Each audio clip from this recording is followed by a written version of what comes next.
UWI melarang penempatan lintah di lidah untuk kasus jantung. Ingat, hanya untuk kasus jantung. Tapi kasus lain, boleh nggak? Boleh. Kanker lidah, silakan pemotong di lidah sebagai titik sakitnya. Jadi nanti kalau misalkan terdapat alumni yang naruh lintah di lidah, nanti ada tim ada teman-teman kita akan tanya, kenapa taruh di lidah, itu harus dijawab. Kalau jawaban adalah kasus jantung, dia akan dicoret dari daftar alumni UWI. Untuk mempertahankan kebenaran yang terdapat ya, ada standar. Walaupun untuk itu ya saya udah capek ngadepin orang. Selain di lidah, saya kan mata, telinga, kemudian yang kontraindikasi lah yang tidak boleh di lintah itu yang daerah mana aja. Yang pasti jangan dimasukin lintah ke dalam lubang telinga, keluarinnya susah Pak ya. UWI cuma melarang di lidah untuk masalah jantung. Yang kedua adalah masalah biji mata. Untuk kasus apapun bola mata kita larang, karena ada beberapa terapis ngelakuin bola mata juga ya, biji mata langsung nggak buta, akan buta, bahkan untuk kelihatannya wah banget itu. Orang pertama yang ngelakuin kebetulan teman saya juga menunjukkan bahwa lintah itu bisa dilakukan. Dia akhirnya posting di Facebook, di YouTube, heboh, banyak yang niru. Sayangnya kawan ini nggak posting, setelah jadi lintah ternyata dia diam lama 2 bulan. Karena pendarahannya nggak bisa berhenti, gimana nutupnya. Ya, jadi saya mendahului supaya jangan sampai nanti ada kejadian dituntut oleh pasien ya. Jadi jangan dilipitin bola mata. Terus selanjutnya di mana lagi yang dilarang di UWI? Di pusar, lubang pusar. Lubang pusar walaupun katanya ini kan tali kehidupan manusia awal di situ. Awalnya betul di situ waktu janin. Ibu makan, ibu napas si bayi, makanan si bayi lewat tali pusar katanya. Setelah lahir, ukut pusar diputus. Tinggal lubangnya, hubungan ke dalamnya apa? Putus karena organ sudah terbentuk. Akhirnya si pusar ini cuma berfungsi sebagai pengendali pada hormon-hormon di sekitarnya. Nggak langsung bersangkutan dengan masalah janin lahir itu gitu. Janin begitu lahir, ibu suruh nangis ya anaknya ya. Kalau nangis tabokin, kenapa? Supaya paru-parunya mulai kerja, mekar. Ya, jadi waktu nangis pertama bayi itu nggak tahu kalau urusan dia nangis karena dosa, nggak tahu juga saya. Yang pasti soal medisnya begitu. Dia nangis, begitu dia nangis paru-parunya mulai mekar dan mulai memompa sendiri. Jadi kalau dia nggak panik, nangis pertama dia akan meninggal. Karena di perut itu dia nggak bisa napas, napasnya dari pusar. Udah diputus pusarnya sekarang. Ini menggambarkan bahwa pusar itu hampir boleh dikatakan fungsinya selesai setelah dilahirkan. Jadi pelintahan di lubang pusar sendiri saya larang. Kenapa? Ini juga banyak kasus teman-teman harus melintah, darahnya nggak mau berhenti, sulit berhenti. Dan menjadi masalah besar buat teman-teman yang masih awam. Silakan. Dasar walaupun dia tradisional, dasarnya harus bisa dipertanggungjawabkan secara ilmiah. Jadi jangan, saya kan TCM, kalau di lidah boleh dong. TCM pakainya di mana? Di lidah TCM nggak buat jantung kok. Ya itu buat diagnosa. Jadi jangan asal ngaku oh TCM. Mungkin yang nyiptain itu belajarnya di jendela dulu nggak bayar. Jadi dengarnya sama-sama gitu. Kebetulan saya juga nggak bayar dulu, tapi belajarnya dapur ya sama menenteng air. Kalau salah saya tuh diketok pakai gagang sapu. Itu salah saya belajar aku puntur terbalik sekarang. Kalau orang sehat tapi mau terapi itu gimana? Ini buat perawatan. Tujuannya kita menormalkan dari menormalkan kerja organ, bukan menguatkan, bukan melemahkan. Titiknya Ya belum sampai kita organ. Kalau tenang jangan buru nafsu. Ini baru jantung. Saya tahu ntar hubungan dari titik yang itu saya dapat. Organ jantung ini.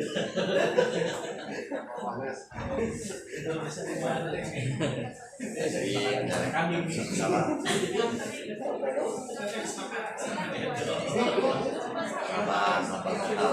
itu udah populer sampai ada dulu alumni saya pas kesekian di Malang sampai mereka bikin nomor sendiri kok dari nomor tingkat. Jadi kalau ada orang alumni 327 dari Malang, 327 itu buat latihan. Fisik-fisik aja.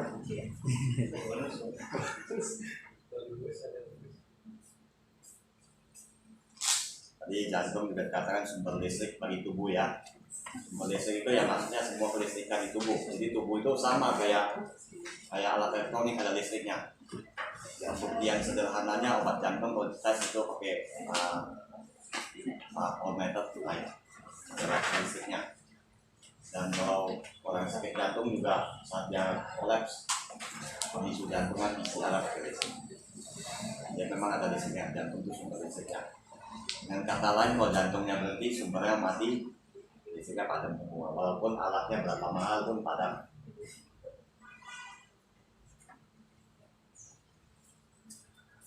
Tempat bersembayam jiwa dan perasaan.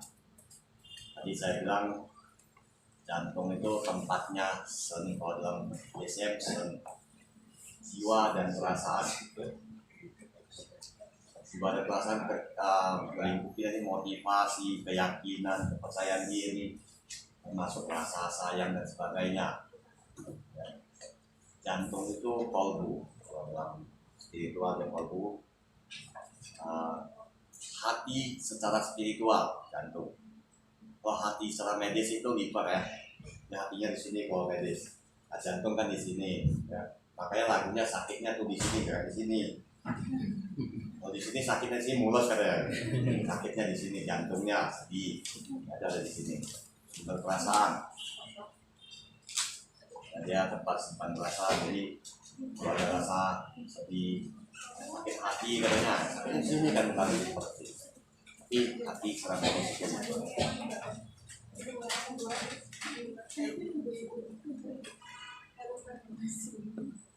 Pasangan dari 5 organ utama, jantung, limpa, paru-paru, ginjal, liver. Dia punya pasangan. Pasangan itu masing-masing ada satu pasangan. Jadi organ yang utama ini menyimpan hasil kerja pasangannya. Menyimpan dan organ utama ini mengendalikan pasangan. Jadi jantung punya pasangan usus halus. Ya. Ini berarti nanti hasil kerja dia pada usus halus sebelum nanti dimanfaatkan yang lain akan dikirim ke jantung untuk disimpan dulu. Ya, kirim sana. Nanti kalau usus halusnya punya masalah, berarti ada kesalahan daripada perintah dari jantung. Sehingga usus halus bermasalah itu contohnya makan sedikit melar. Contohnya ya, makannya sedikit tapi gemuk. Makan banyak, nggak gemuk-gemuk. Kemungkinan cacingan juga bisa ya. Tapi intinya penyerapan daripada usus halus masalah itu di bawah kendali jantung.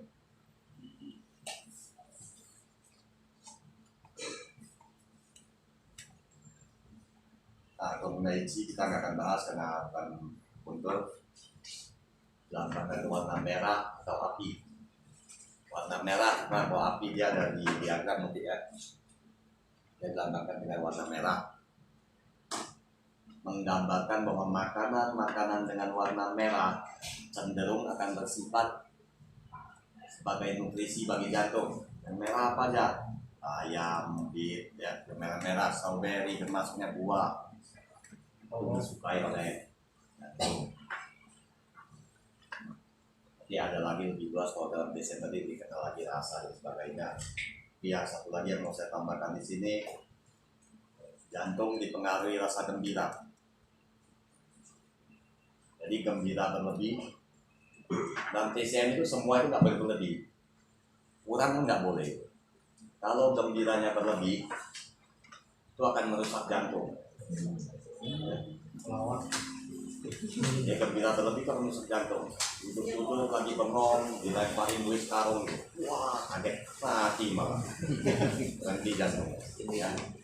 Gembira berlebih akan merusak jantung. Sebaliknya orang yang nggak pernah bisa gembira atau dia gembiranya pada saat yang nggak tepat. Dan Saya ngomong biasa aja dia ketawa, kita bahak-bahak gitu, antara dia yang salah atau saya yang salah gitu. Itu jantungnya punya masalah, nggak seimbang. Kegedean apinya. Itu kalau di ATCM nanti kedengar apinya turunin, ya mungkin naikin ginjalnya kan gitu ya. Semua hal nggak boleh berlebih ya, dia harus seimbang. Jadi nggak ada yang boleh berlebih, nggak bisa nggak apa-apa, paling sedia minum aja sendiri.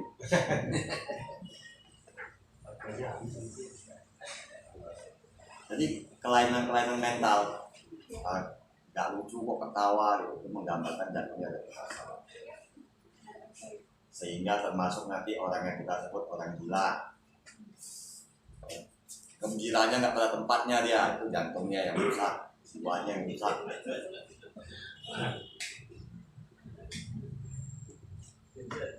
Silakan. Jadi gembira berlebih atau berkurang itu kan merusak jantungnya itu sama atau beda? Maksudnya kalau merusak kan nanti kalau gembira berlebih seperti serangan jantungnya. Jadi mungkin kalau medis ada nyumbat lah gitu. Kalau dia gembira berlebih, karena nanti merangsang, kalau secara medis dia akan memicu jantungnya beraksi terlalu kuat. Kapasitas jantung itu ada batasnya. Saat dia dipicu terlalu kuat, dia akan berhenti, putus. Ya, jadi dia akan berhenti kerja, maka dia rusak. Atau kalau nggak berhenti pun jadi terganggu keadaannya. Sebaliknya, bila pada nggak tempatnya, tanda jantungnya ini ada masalah, pengendalinya ada masalah. Jantung katanya jam aktifnya jam 11 sampai jam 1 siang. Ya, pada jam-jam ini jantung sangat kuat kerjanya, sehingga orang kasus-kasus jantung menghindari seperti tindakan pengambilan darah, cabut gigi, dia khawatir nanti darahnya susah berhenti, dipengaruhi gravitasi sebenarnya. Ya, jam-jam yang kuat gravitasinya, jantung aktif sekali saat itu. Tapi ini juga merupakan jam yang sangat baik untuk mengobati jantung.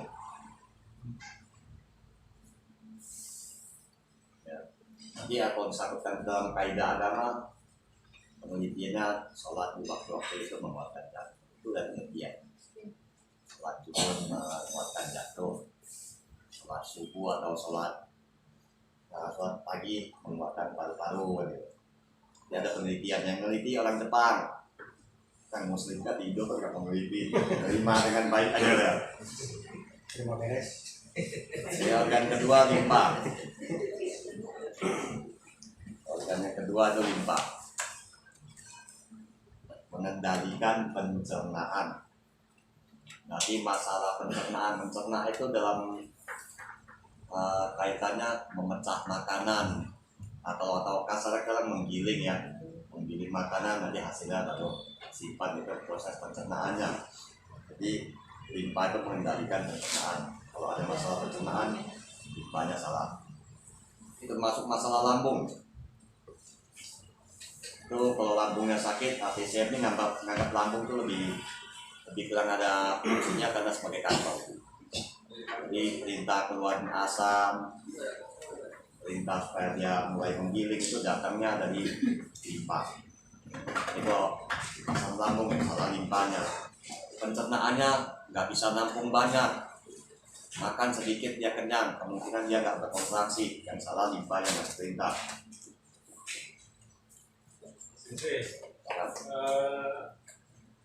Kan untuk mendengarkan 5 unsur nih kan ya, apa untuk membantu orang yang geli gitu, atau gila istilahnya melihat lintah itu bisa disiasati dengan terapinya di titik yang 5 unsur itu di. Nanti ada titik punggungnya. Iya. Ya ada. Dan kalau nggak semua, tapi sebaiknya si pasien itu bisa menerima dengan rela saat dipasang. Dia bisa pasrah karena ini akan membantu dia untuk sembuh. Jadi edukasinya penting. Ini untuk apa mensiasati biar dia nggak merasa Oh. geli atau gimana? Kadang kita juga siasatinya begini. Lintahnya dilapis tisu, dibungkus tisu. Iya. Saya jangan takut nanti saya bungkus pakai tisu nggak kelihatan. Padahal udah gigit agak basah ya nggak kelihatan. Karena udah nempel jadi. Sedikit dusta. Kita nggak dusta dong Pak. Awalnya memang nggak kelihatan, tapi nantinya kelihatan kan bukan saya yang bilang enggak. Yang penting udah gigit. Sama edukasi memang harus ada siasat ya. Belum apa-apa kita udah teriak tentang efek samping lintah. Nanti kalau habis terapi gatel, bisa bengkak, bisa demam, nggak jadi terapinya. Tempelin dulu. Lintah udah gigit, baru kasih tahu. Kalau kita kasih edukasi, edukasinya kita lintahnya udah nempel dulu. Nah, udah nempel baru bilang, nanti kalau habis lintah Bu, seandainya kata gatel, jangan digaruk ya Bu. Olesin minyak zaitun. Plasternya jangan buru-buru buka karena lintah tadi ngecerin darah, khawatir darahnya nanti ngerembes. Kemungkinan ada orang yang agak alergi bisa bengkak. Nanti kalau bengkak diapain? Ceritanya kalau lintah udah stel. Jadi dia mau nggak mau harus bilang iya. Mengendalikan 4 anggota gerak. Mengendalikan 4 anggota gerak di sini, tangan 2, kaki 2. Kalau tangannya 3 nggak termasuk manusia ya. Tangan 2, kaki 2. Terus anggota geraknya kenapa?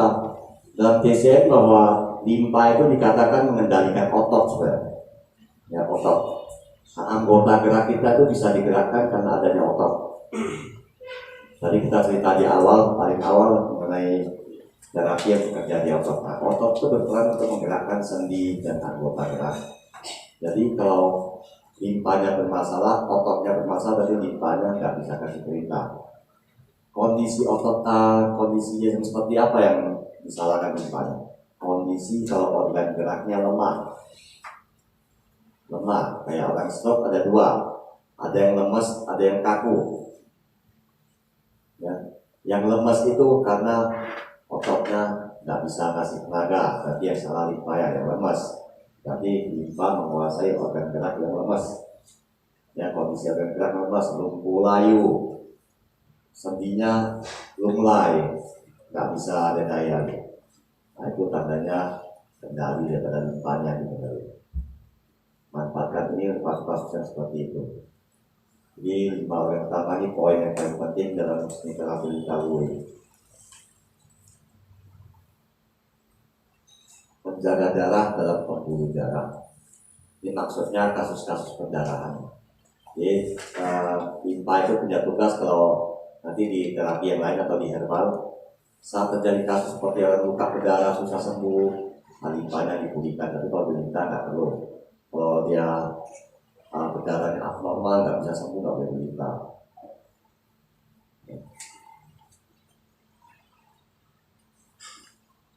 Membuka ke mulut, rongga mulut maksudnya.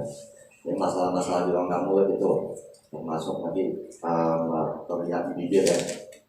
Termasuk sariawan, bibir kering, bibir pecah-pecah, itu dianggap sebagai gangguan daripada limpa. Atau yang lebih sering didengar lebih umum, panas dalam, bibir pecah-pecah, sariawan, minum limpa, minum padang sari. Ya. Jadi itu menentukan limpanya kalau panas. Jadi apa yang terjadi di bibir ini menunjukkan kondisi limpa. Bibir tampak biru, tapi bukan rokok ya, tampak biru keunguan, kemungkinan limpanya terlalu dingin. Ya. Bibir kehitam-hitaman, kemungkinan ada stagnasi darah di limpa. Itu ya Bu.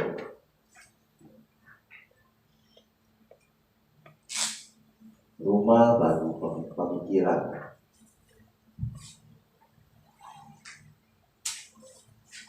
Rumah bagi pemikiran tapi konsentrasi.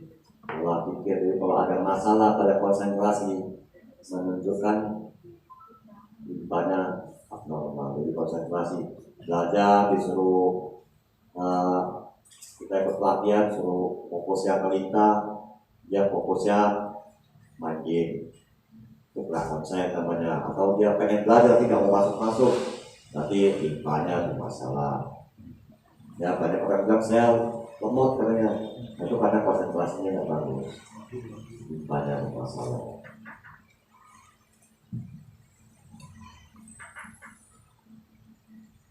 Membuang sel darah mati ini sama dengan pandangan Jadi bahwa limpa itu tugasnya salah satunya ya buang sel darah mati. Buangnya mana? Bisa lewat feses nanti yang ini. Judulnya setelah sel darah disaring di liver yang udah tua atau sudah mati dan mati bikin berlimpah dulu. Sehingga nanti orang-orang punya kasus yang seperti thalassemia, sel darahnya matinya cepat, terjadi penumpukan sel darah mati di limpahnya membantu. Ini yang efek yang didapat daripada salah satu cara bekam atau vastu atau limpa. Pengeluaran darah mengurangi kerja daripada si limpa. Dengan kita masukkan ke dalam CCM nanti konsentrasinya bisa-bisa karena limpanya udah kerja berat, nggak pernah bekam, nggak pernah ini. Jadi bekam kerjanya ringan, dia bisa fokus ke konsentrasi. Mana yang lebih bagus, limpa, vastu atau bekam? Semuanya bagus. Semuanya bagus asal yang ngelatihnya tahu. Yang ngelatihnya mesti paham itu aja, paham apa yang perlu diterapkan pada bimbingannya. Bekam punya cara bekam. Kok bisa bekam ngeluarin darah bisa nyembuhin? Ngeluarin darah kotor, saya juga nggak setuju, tapi saya nggak perlu bahas ya. Ya, tapi intinya daripada bekam adalah merangsang saraf di otak memproduksi senyawa khusus yang bersifat menenangkan. Sehingga efek lain daripada bekam, setelah bekam orang kena rileks ya. Ngantuk termasuk karena ngantuk karena kebanyakan darah juga pak, kurang darah ngantuk juga. Nah, intinya rileks. Nah, keluarnya enzim-enzim ini dari otak itu dimanfaatkan untuk penyembuhan. Sedangkan kita akan memasukkan, jadi cara kerjanya beda. Dan lihat perlunya di mana nanti. Kalau bisa diketahui perlunya di mana, diterapkan dengan baik, itu terapi terbaik yang ada. Dia lagi butuh lintah, pakai bekam, hasilnya kurang maksimal. Dia lagi butuh bekam, pakai lintah, juga nggak maksimal. Tetapkan sesuai dengan kebutuhan pasien. Dan jangan biarkan pasien memilih. Pasien ini banyak hebat-hebat sebelum dipintar kita. Datang dia mau milih, kadang-kadang minta aja dia pilih. Pak, saya mintanya di sini titik ini aja. Kasih aja lintahnya, bawa pulang minta sendiri.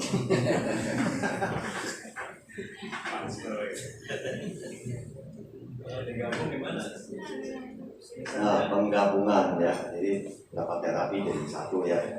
Masuk lintah. Gabungan tuh begini. Gabungkan terapi yang bisa saling menunjang kerjanya. Saling menunjang. PAZ, kebetulan sebagai tulang belakang lah intinya ya. Karena saya pun tidak paham metode dalamnya. PAZ sebagai tulang belakang itu. Atau PTB atau yang lain. Alangkah baiknya kalau perpaduannya jangan sama-sama pembetulan tulang. PAZ paduin sama PTB bingung, sama-sama tekuk dan tekuk sana tekuk sini bingung kan. Satu tekuk kanan sama kiri kan jangan. Jadi kalau bisa padukan yang jalannya saling menunjang. Mungkin PAZ dipadukan dengan sesuai dengan yang Ustaz Haris sudah mengakui bahwa perpaduan yang baik dari kita. Dimana nanti pembetulan posisinya di pas di PAZ, nah lintahnya bekerja sebagai pelangkap darahnya. Itu kan saling menunjang.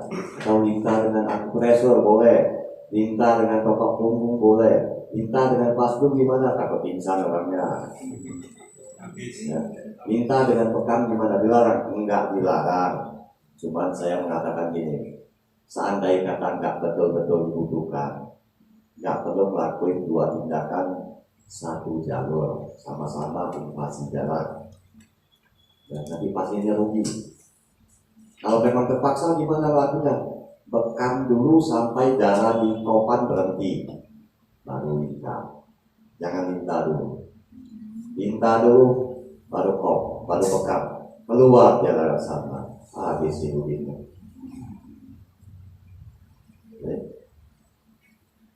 Jadi sinergi itu perlu.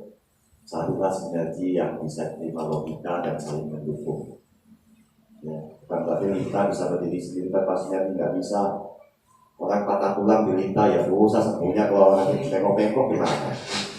Ya benerin dulu tulangnya, baru berlintah untuk membantu proses regenerasi sel tulang.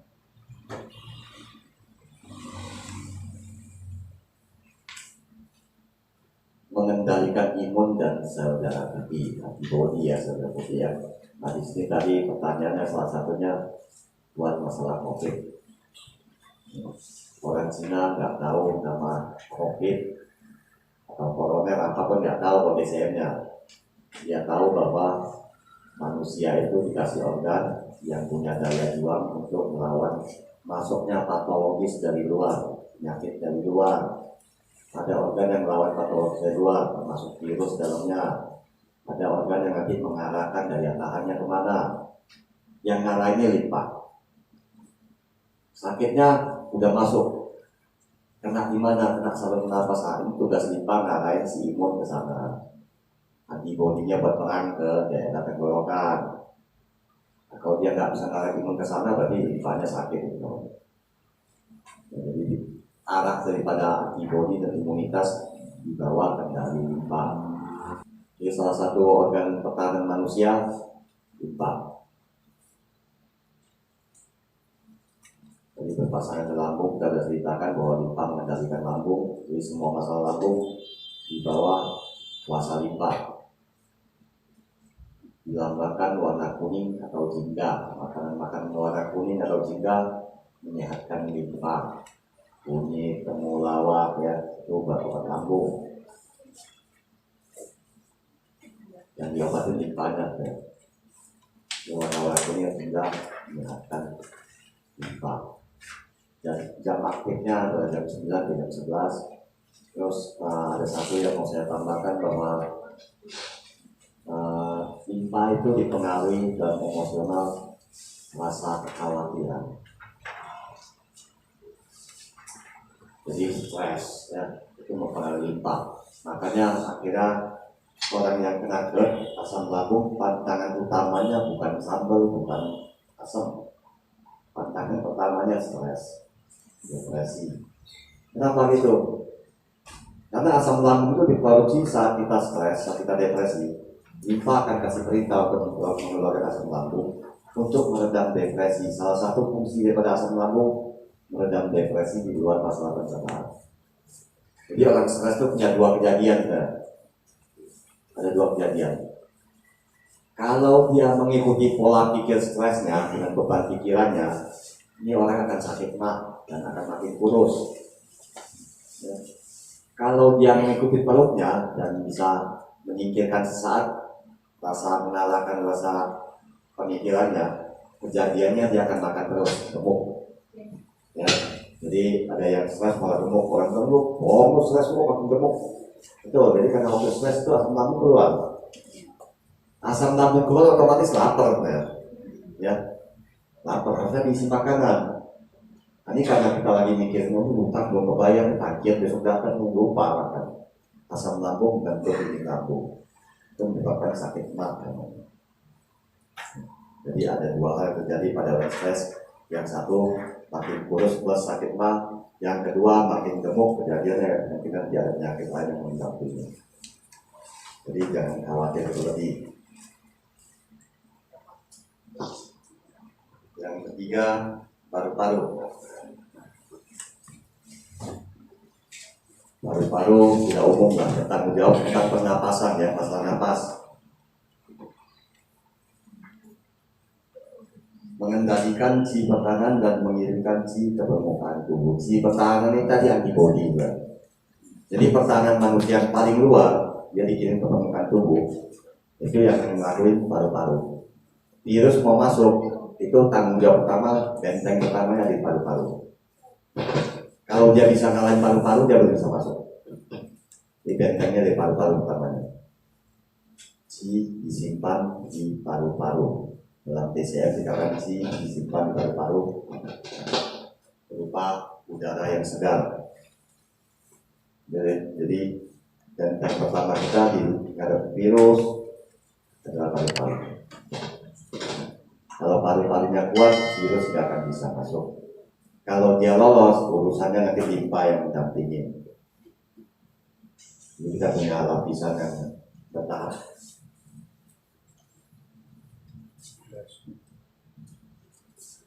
Menyimpan si hewani. Si hewani ini libido. keinginan seksual. Jadi paru-paru dianggap menyimpan si hewan. Kalau ada yang nafsunya besar sekali atau orang yang hipersek ada paru-parunya terlalu aktif ya. Ada juga orang yang rigid, nggak ada nafsunya, nggak ada nafsunya. Walaupun ada yang mempengaruhi tapi nggak bisa timbul libidonya, itu juga ada dalam paru-paru. Tapi tolong dibedakan antara keinginan dengan kekuatan, dua hal beda. Jangan nanti salah, ini kata saya buat libido, kok saya kuatin paru-paru malah letoy. Itu nanti timbulnya nafsu besar, tenaga kurang. Jadi paru-paru spesial buat libidonya nanti, keinginannya, buat perangsangnya. Urusan kuatnya nanti urusan yang lain lagi. Ya, udah ada mau tanya pas berarti paru-paru bisa nih mati, bisa buat mati belum? Cuma buat pengen aja nih. Terbuka ke hidup. Jadi menggambarkan semua kondisi hidup, kondisi dalam hidup termasuk rongga sinus itu dibawa kendali daripada paru-paru. Ya. Ada radang sinus sini yang pengaruhi paru-parunya. Ingus keluarnya warna apa? Bening, tanda paru-parunya, atau bening encer tanda paru-paru dingin. Ya. Mampet hijau itu tanda paru-paru panas. Itu semua dibawa kendali paru-paru. Beruntungnya Lita nggak usah pusing sama sindrom. Dulunya kendali paru-paru, taruh paru-parunya. Nah.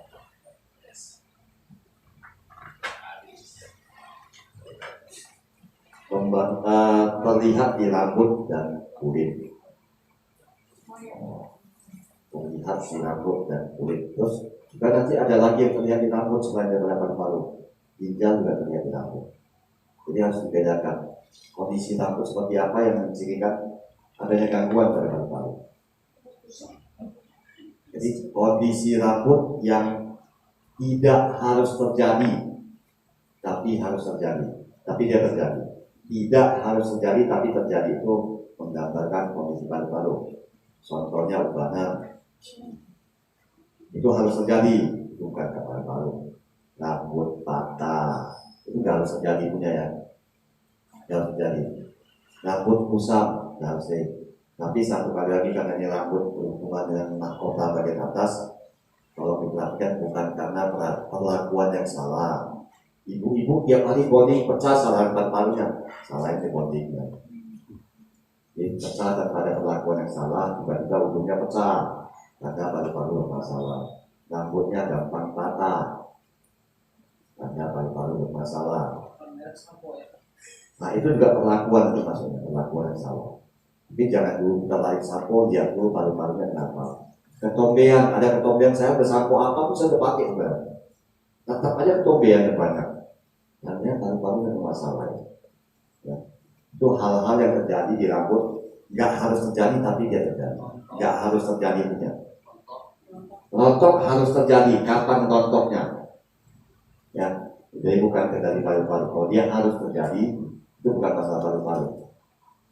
Ini yang nggak seharusnya terjadi, patah, kusam, ya kecuali karena main layangan lupa ya, kusam itu lain. Ya itu kan nggak harus terjadi, tanda paru-paru bermasalah. Kebotakan harus terjadi pada setiap orang, tinggal umur berapa botaknya. Ya, umur berapa? Kalau dia udah 70 tahun udah botak ya nggak apa-apa. Kemana? Iya, kerontokan kan, ya kerontokan harus terjadi. Cuman waktu terjadinya kapan? Nanti kalau masih muda ada organ yang mencirikan organ tertentu, nanti belum sampai.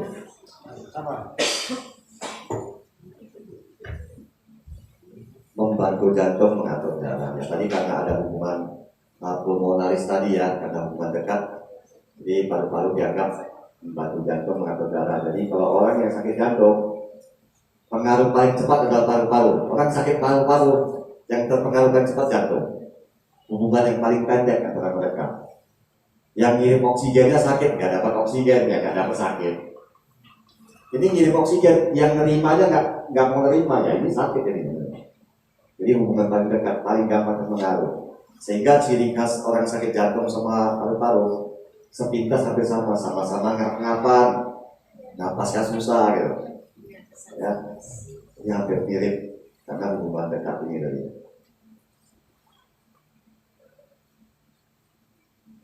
Mengatur tubuh bagian atas dan mengirimnya ke bawah.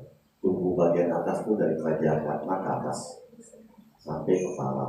Jadi dalam TCM dipercaya bahwa di sini ada saluran-saluran air khusus sinye yang namanya. Nanti ini yang harus ada yang nggak dipakai harus dibuang, harus dikirim ke bagian bawah. Organ buangnya adalah ginjal. Jadi paru-paru ini tugasnya nyari cairan di atas, terus kirim ke bawah. Kalau nggak pakai kirim ke bawah. Kalau paru-parunya nggak bisa kirim ke bawah, terjadi penumpukan cairan di atas. Salah satunya hidrosefalus, penumpukan cairan otak di kepala, dianggap kegagalan dari paru-paru. Ya, jadi bayi kepala yang besar, hidrosefalus, itu dianggap kegagalan paru-paru buat kirim cairan lebih. Seharusnya dibuang cairan itu kok kumpul di otak. Ternyata secara medis nanti dibuktikan orang-orang dengan kondisi tertentu di otak, cairan otak disalurkan melalui ginjal. Ya. Selain itu juga paru-paru basah. Paru-paru basah itu menggambarkan si paru-paru nggak mampu untuk mengirimkan cairan ke bawah atau organ ginjalnya nggak mau terima. Jadi paru-paru basah nggak langsung bersangkutan dengan mandi malam. Yang terjadi mandi malam bisa paru-paru basah itu apa?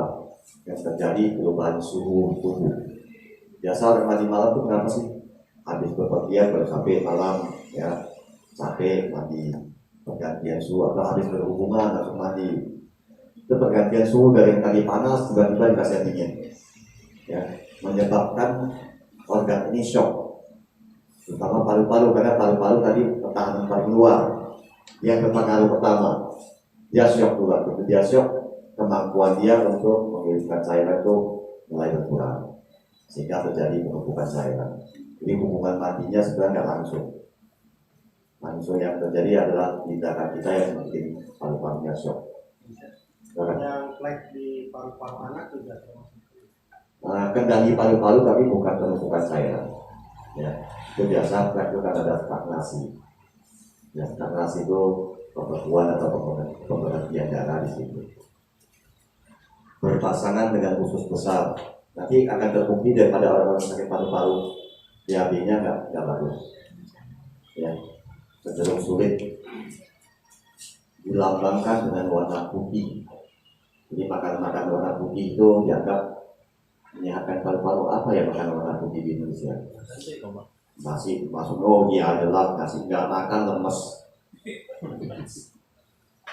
Lobak putih, ya dianggap mampu membersihkan paru-paru.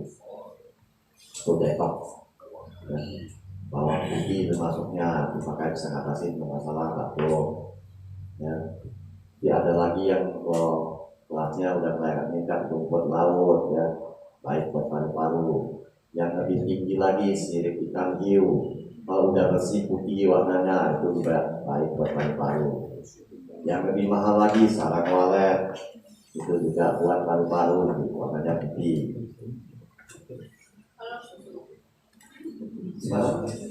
Susu juga putih baik buat paru-paru. Makanya orang sakit paru-paru selalu dianjurkan susu ya, susu sapi, susu kambing ya.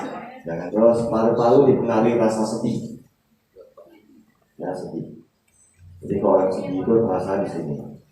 Tanda paru-paru akan terpengaruh. Jadi kesedihan itu sebaiknya gini, kalau bisa sedihnya jangan kebangetan. Tapi kalau memang harus nangis, nangislah. Supaya sedih itu ada jalan keluarnya. Kesedihan yang ditahan tanpa nangis tapi ditahan di hati, itu akan betul-betul melukai paru-paru, bahkan bisa bikin kondisi yang sangat menakutkan. Bisa 7 lubang berdarah mati. Nah, sedih paru-paru pecah. 7 lubang tubuh itu mata, telinga, hidung, kuping, anus, mulut. terlalu sedih, itu akan betul-betul menghasilkan paru-paru.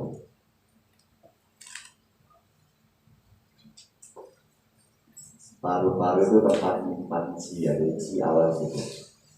Makanya orang yang tenaga dalam apa ya, selalu ada pernapasannya, karena paru-paru yang menyimpan energi.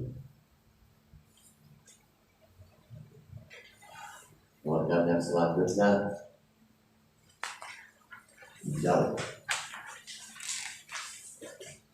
sumber si asal. Ini tadi paru-paru kita ulangi sedikit, kita tambahkan sedikit.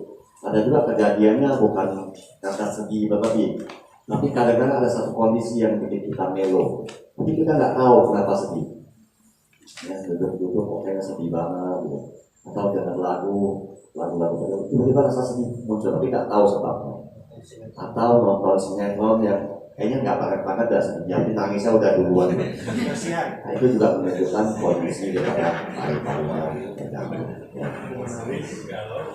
Orang artisnya ada performance kok dia nangis.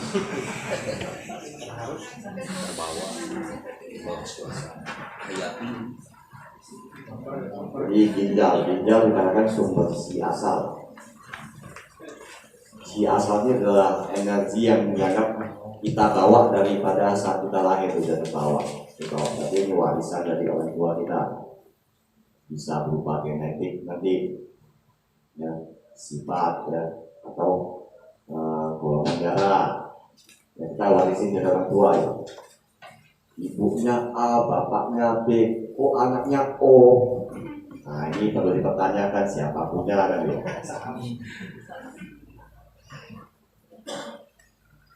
Selain dia membawa genetik buat kita dari orang tua kita, ini juga menjadi pembawa genetik kita yang nanti wariskan ke anak kita otomatis, dan menentukan nanti bisa nggak kita bereproduksi. Jadi ginjal yang kita reproduksi.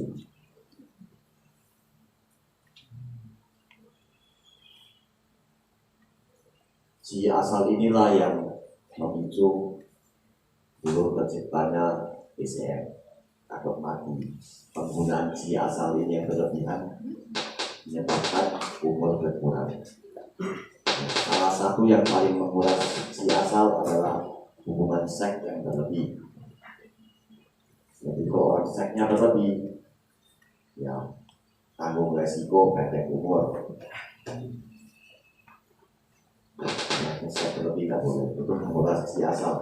Karena si asal ini nggak bisa diperbarui, kan di bawah waktu lahir nggak bisa diperbarui, tapi bisa dirawat keberadaannya.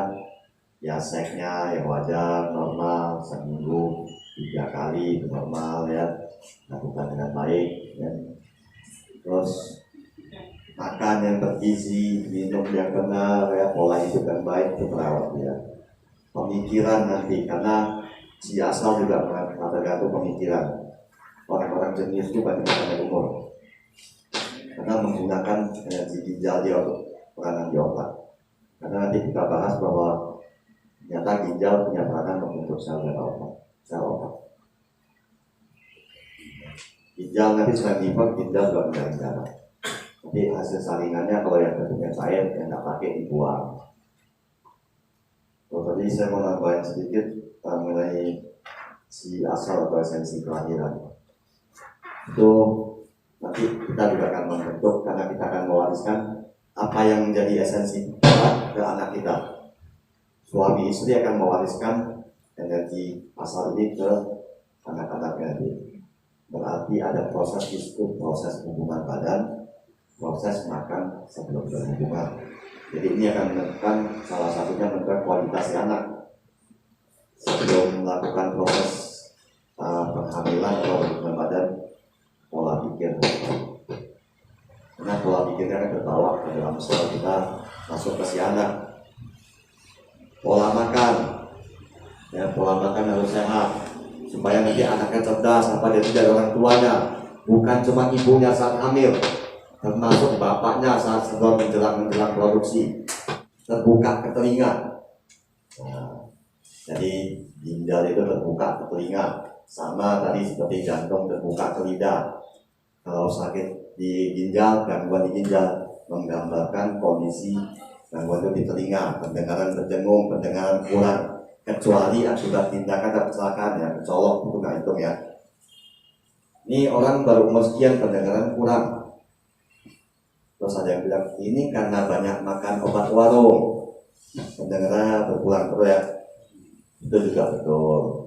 Obat warung merusak ginjal, ginjalnya rusak, pendengaran kurang. Di pendengarannya bisa, nggak baik karena sumber ada di ginjal, benerin dua-duanya. Ya, jangan masukin lintah ke dalam lubang ya bu. Nah keluarnya bingung saya.